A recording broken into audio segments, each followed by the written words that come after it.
Welcome,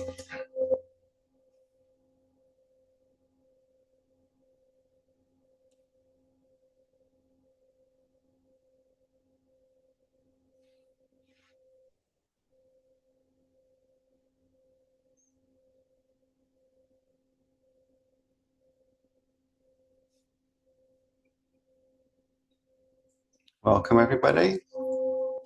My name is Reverend Kaspa. Everyone calls me Kaspa. This is a special practice for first-timers, but when we've got a few first-timers in the room, so welcome.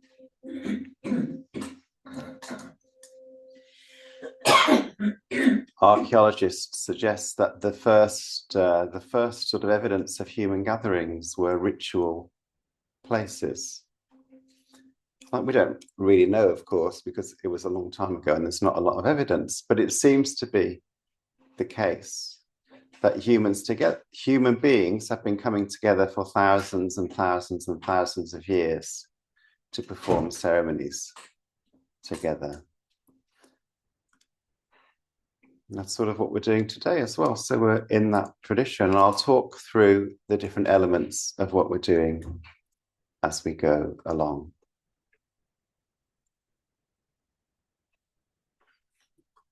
So when I came in, the first thing I did was make offerings at the shrine at the front of the room. I poured out some water. There's already flowers and candles on the shrine. Later I'll make an incense offering. There's 7 types of offering that are traditional in Buddhism. Water to drink, water to bathe in, food, light, incense, music, and flowers. Welcome.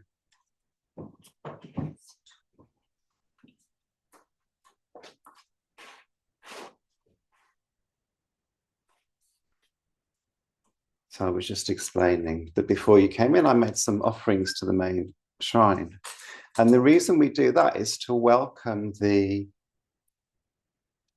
qualities of the Buddha: wisdom, loving kindness, patience, compassion, and so on, into the room with us, into our own hearts. In fact, everything we do in this room is inviting those qualities into our own hearts. Originally, the very first shrines, an old Buddhist teacher told me, the very first shrines would have been just an extra place laid at the table for the person who was missing, either very far away or somebody that had died, and you would sort of be invoking their memories and the qualities of that person into the space with you. And that's the same thing that we have here. The golden statue is a representation of the human being 2,600 years ago who started this tradition, the Buddha.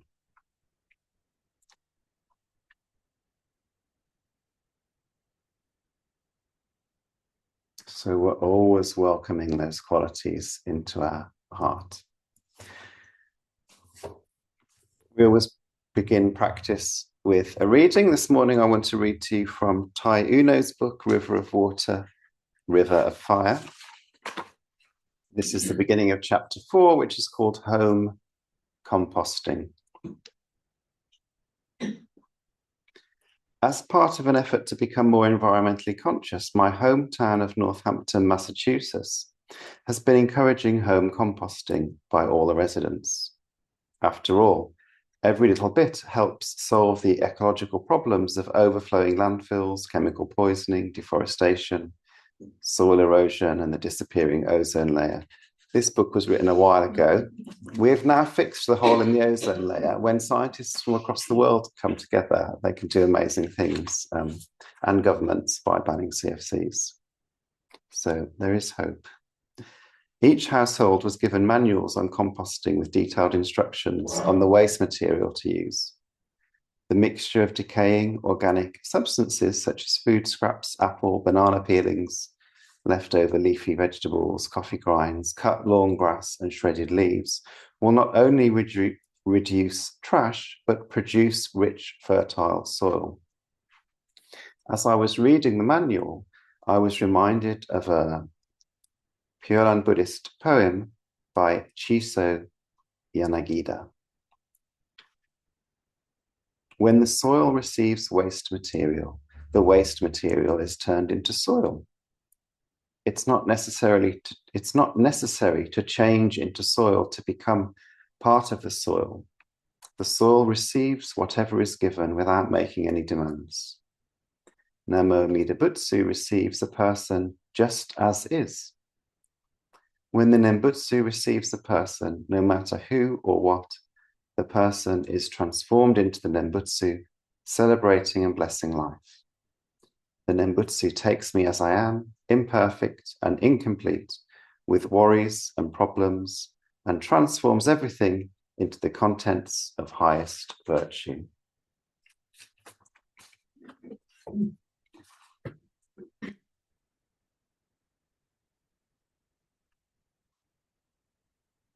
Probably a couple of words you won't know if it is your first time.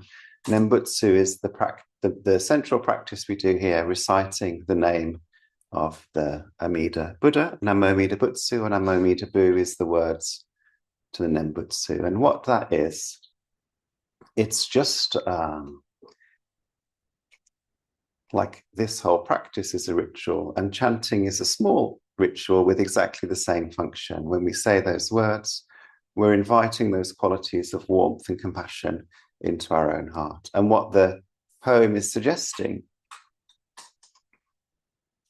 is that it's like composting. And we can say the chanting is like composting. But coming into this room and being together and all the things we do is like composting. We bring our ordinary selves into the room, full of whatever worries and anxieties, whatever turbulence we have in our mind. We join in with the practice together, and a process of transformation begins just by doing the things that have been done in this room for years and years and years, and in the Buddhist world for a couple of thousand years. We don't even need to know the full meaning of everything.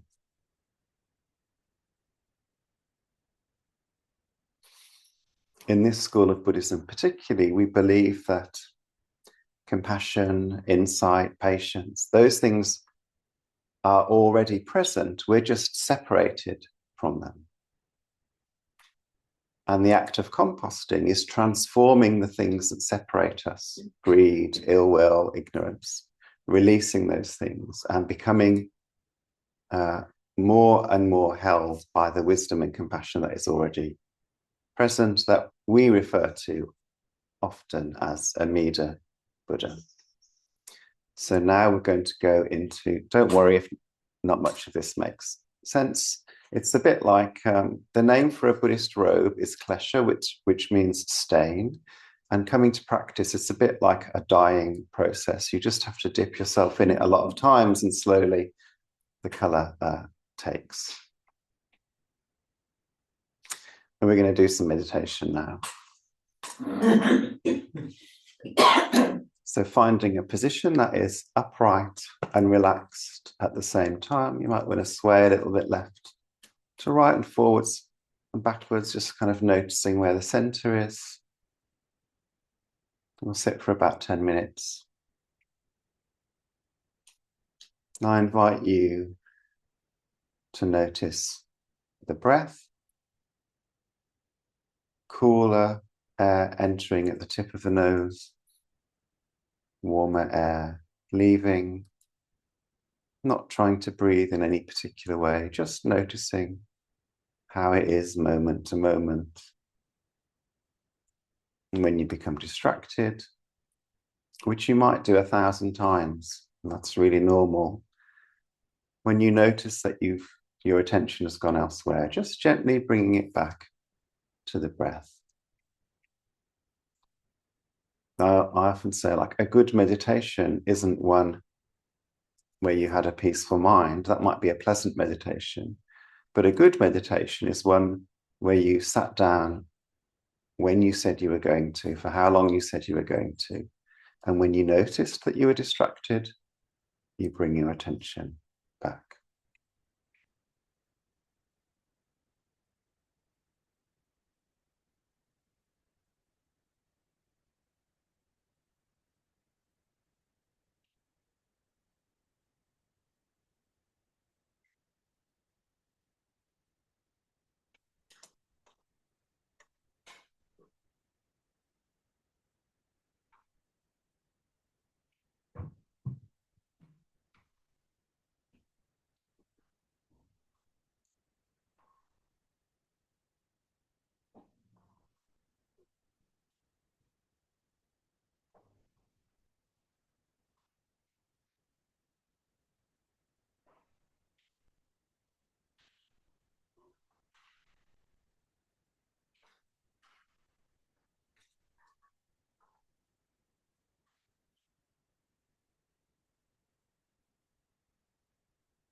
Maybe a noise distracts you. You notice that you are distracted, telling a story about the noise. Oh, okay. Let go of the story. Come back to the breath.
So now we're going to move into a short chanting practice. We're going to chant the word Amitabha, which is Sanskrit for infinite light, which represents those qualities that I was speaking about earlier, love and wisdom, and is also the name of a particular Buddha, a mythical Buddha, not somebody that existed, but a figure that personifies those qualities. So in saying the name,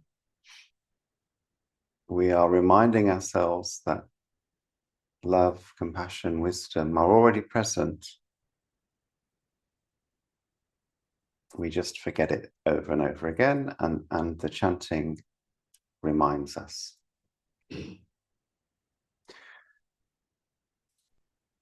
So the melody, there's a little melody, it goes, so we say Amitabha 4 times and then it repeats. I'd encourage you to, you'll feel free just to listen, but I'd encourage you to join in when you get the gist, because that's how really you find out what it's like. Amitabha,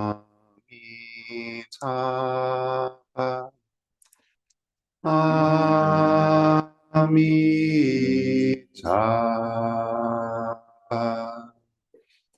Amitabha,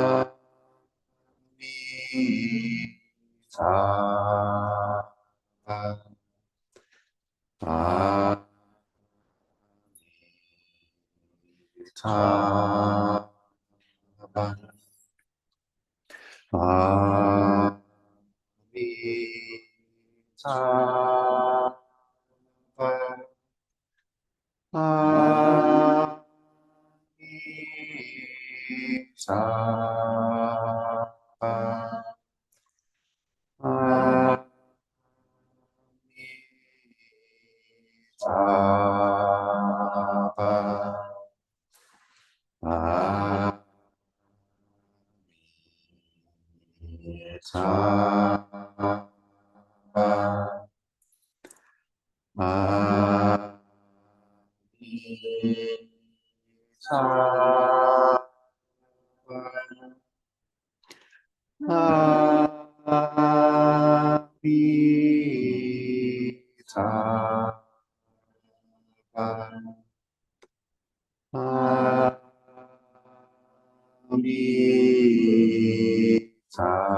Now we're going to recite some words together. You can find these on the A5 sheet next to you.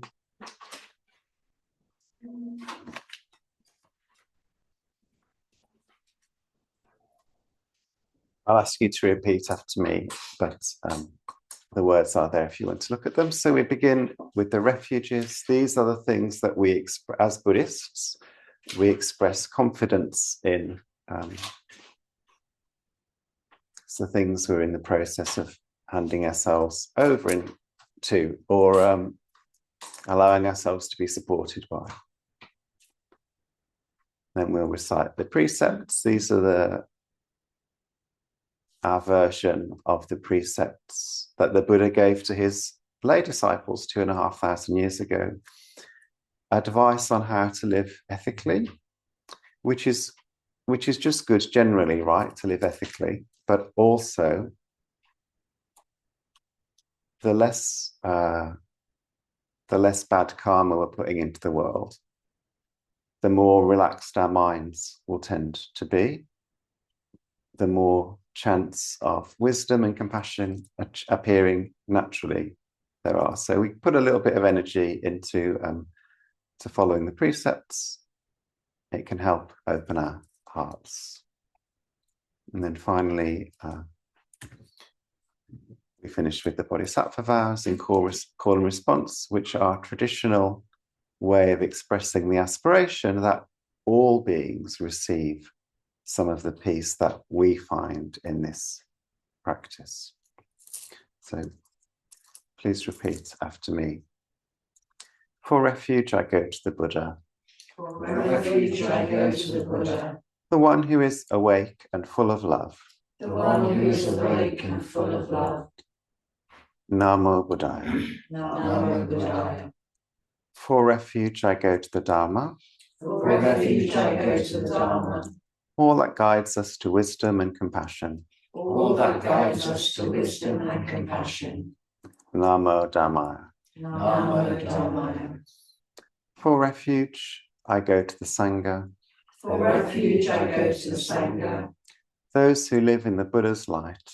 Those who live in the Buddha's light. Namo Sanghaya. Namo Sanghaya. For refuge, I go to the earth. For refuge, I go to the earth. The holy ground of awakening. The holy ground of awakening. Namo Bhumyai. Namo Bhumyai. With faith in the four refuges. With faith in the four refuges. And in light of my human tendencies. And in light of my human tendencies. I pray that I may become aware. I pray that I may become aware. Of when I take life. Of when I take life. I pray that I may become aware. I pray that I may become aware. Of when I take what is not freely given. Of when I take what is not freely given.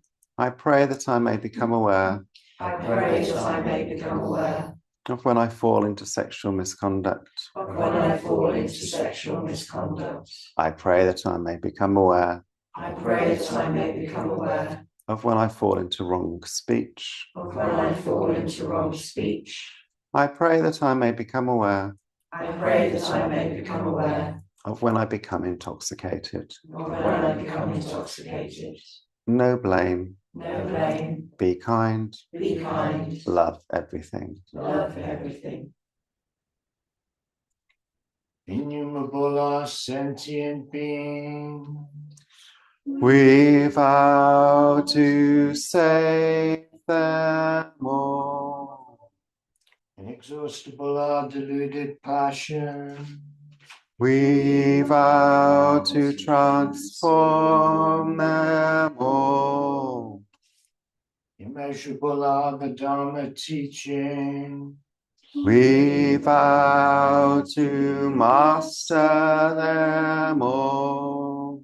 Infinite is the Buddha's way. We vow to fulfill it completely.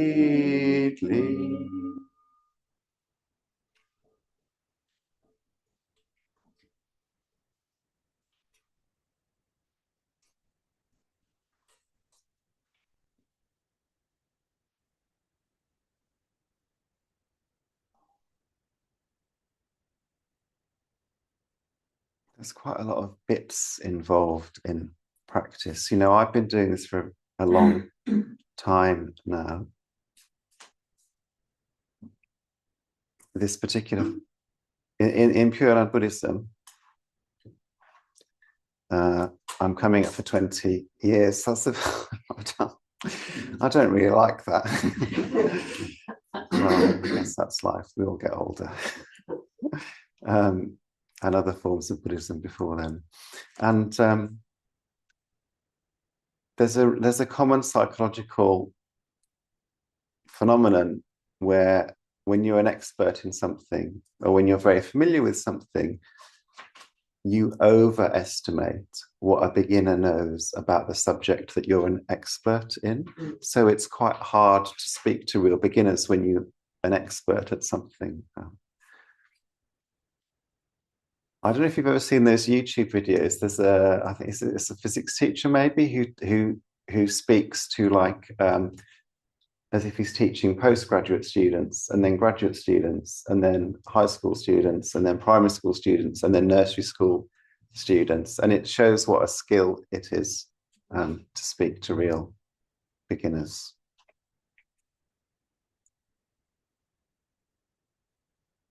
And what I'm aware of with new people in the room is how many different things I've said already and how many different elements there are to the practice that we do. And I know that if you went into some other Buddhist groups, you would just be invited to sit quietly in meditation.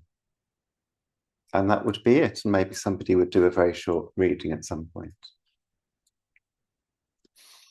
And there's a great benefit to those kind of groups because it can be easier to latch onto, less intimidating sometimes. And that, in fact, the very first groups I went to in person had some of that quality to them.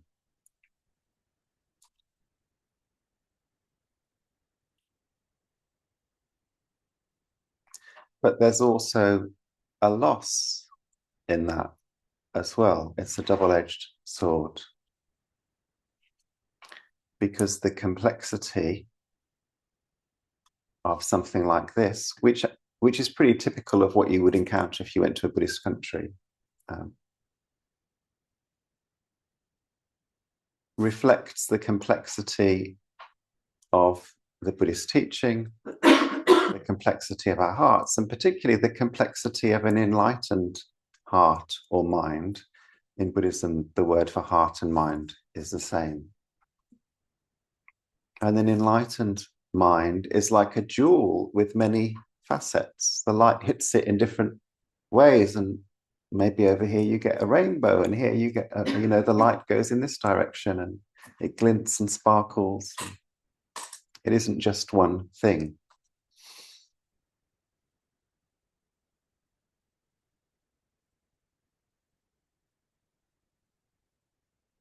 So what we do here has its roots in the forms that we use go back a long way, particularly inspired by medieval Japan, but even further back than that.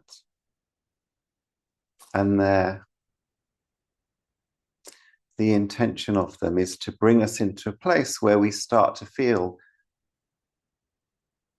some of the magic of Buddhist practice, where we start to feel close to the sparkliness of that jewel. And it doesn't always arrive the first time. Sometimes it takes a while to notice that.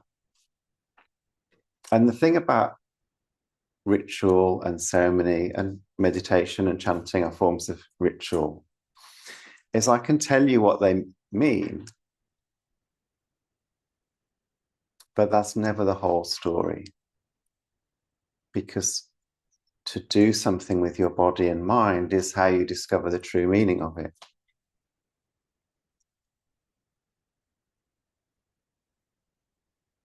Satra and I have been watching the Great British Sewing Bee, and we've been watching it for years. I really enjoy it. But if you put a sewing machine in front of me, I couldn't make you a garment. It's different, right? Actually doing something is different.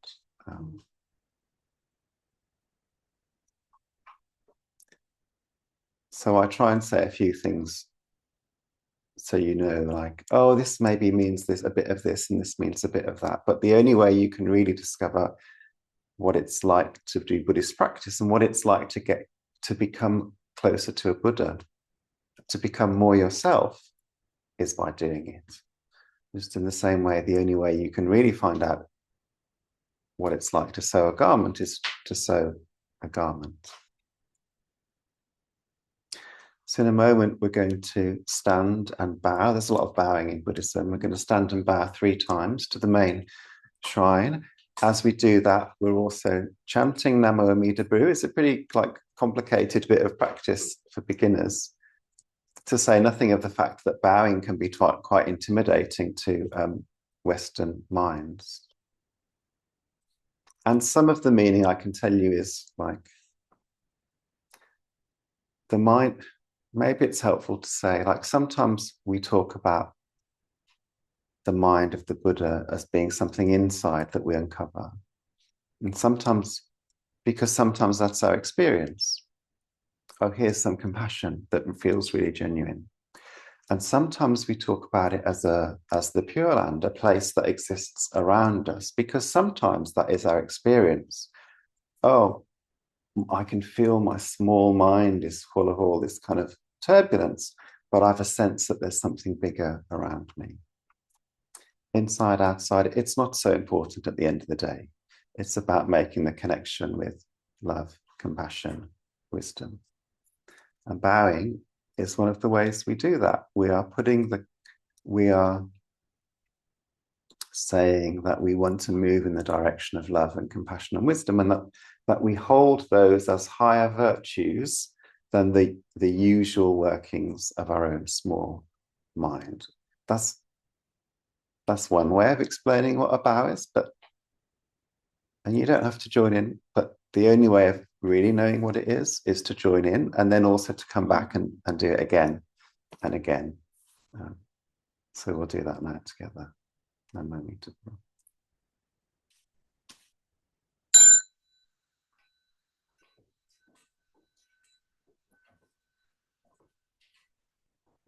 You find some space in front of you. If your body is able, we're going to bow down, right down to the floor. First of all, I'm going to make this prayer above my whole body. So this is saying with my whole body, and then our hands come in front of my mouth. And this is saying like with my words, so with my thoughts and speech. And then in front of our hearts, so with my whole feeling, with my spirit, and then we bow down to the floor. Namo Amida Butsu.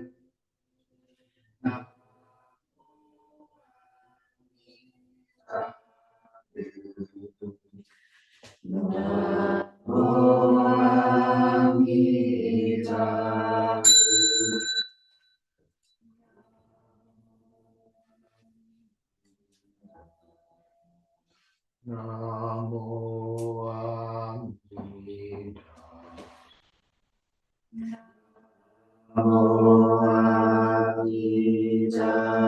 Butsu.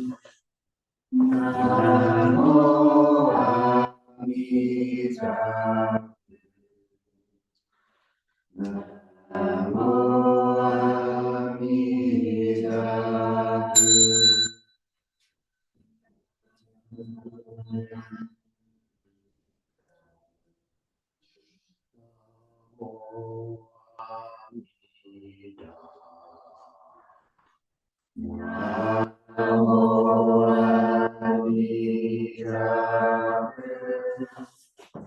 Namo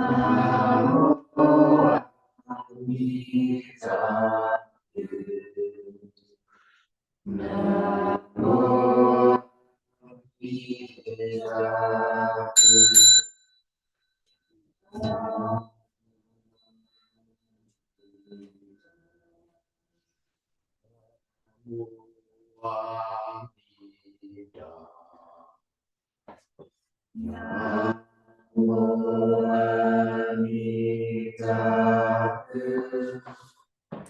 Namo Amida.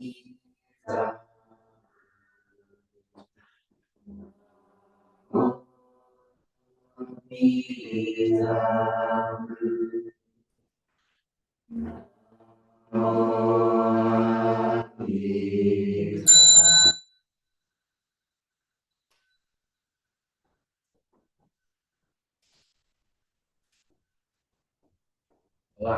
people busily engaged in secular matters take no notice of life wearing away day by day, night by night.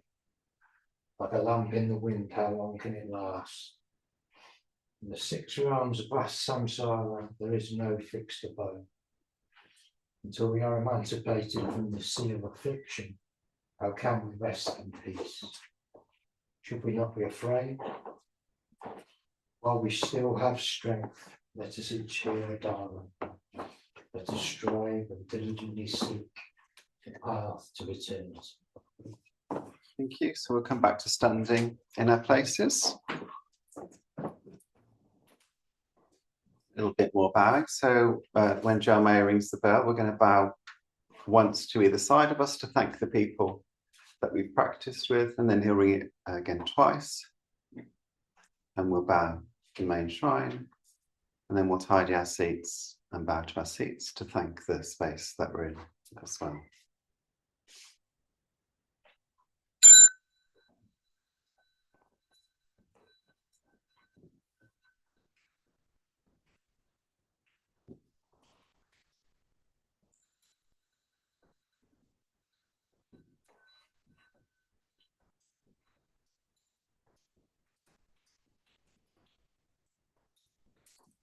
Well done. So we'll finish with the closing verse in a moment, but before we do, just to let you know, you're very welcome to stay for a cup of tea, or I think we've still got some cold drinks left from the open morning. And then following that, Satcha's giving a talk in here on be kind. At 11:45. You will have, we said be kind in the liturgy as part of a series of talks on the things we say during practice. You can find the previous ones on our YouTube channel. There's a donation bowl and a card machine in the hallway. We don't want financial issues to be a barrier to anyone coming to practice, but we also do need money to run the temple, so please feel free to make a donation. The closing verse begins blessed by, and it's on the top of the back page of the A4 sheet if you want to read it. Sorry, the A5 sheet. I was doing so well.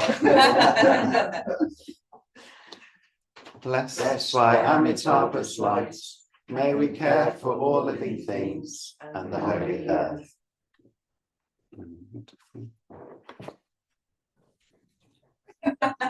So I'll just explain what's happening. Someone is opening the door.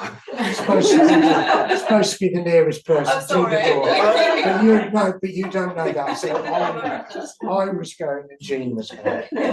And the reason for that is whoever's running practice leaves first, and everyone is silent and waits for them to leave before leaving as a sign of respect. For in the moment, I'm like holding the whole tradition. Next week it will be somebody else. When we need to be. Yes, and as Satcha said, remember to stop the recording.